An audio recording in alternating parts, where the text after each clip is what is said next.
Halina't samahan niyo akong bisitahin ng isa sa pinakamagandang events place dito sa aming bayan at ito ay ang Resto Kelwarga. Na ang ibig sabihin ay family blessing. Sa pagpasok pa lang ay makikita na ang magandang kapaligiran kahit makulimlim ang panahon at katatapos lamang umulan.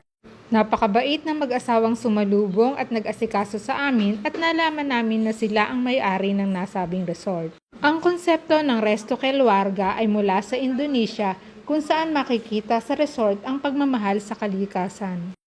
Ito nga pala ay matatagpuan sa Matagbak, Palumlum Road, Alfonso, Cavite, na kilala bilang wedding destination of the Philippines. Malapit lamang ito sa Tagaytay at kung hindi traffic ay 2 oras ang biyahe mula sa Maynila. Maganda ang amenities sa nasabing lugar at kasama na sa babayaran ang pagkain sa almusal. Ang mga bata na 9 na taong gulang pababa ay walang bayad pero hindi kasama sa libreng almusal. Hindi rin pinapayagan ang pagdadala ng pagkain mula sa labas at hindi rin maaaring kumain sa loob ng kwarto. Sa kasalukuyan ay hindi rin pinapayagan ang pagdadala sa mga alagang hayop dahil wala pang lugar sa resort na maaaring paglagyan sa mga ito. Kapag nandito ka sa Resto Kelwarga ay mararamdaman mo ang malamig na simoy ng hangin mula sa probinsya. Kaya ano pa ang hinihintay nyo kung pagod na kayo sa buhay sa Maynila at kailangan nyong magpahinga, abay bisitahin na ang Resto Kelwarga.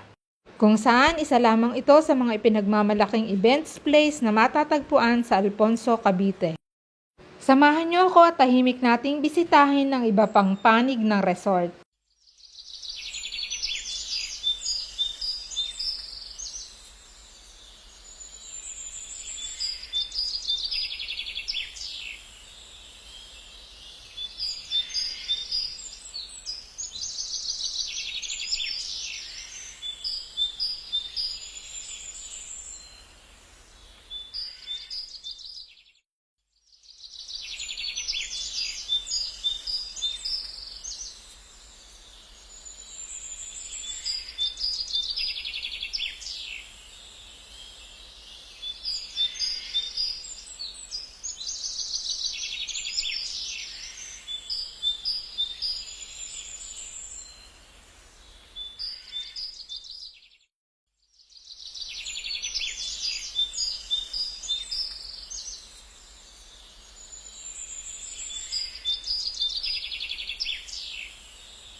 Thank you for watching.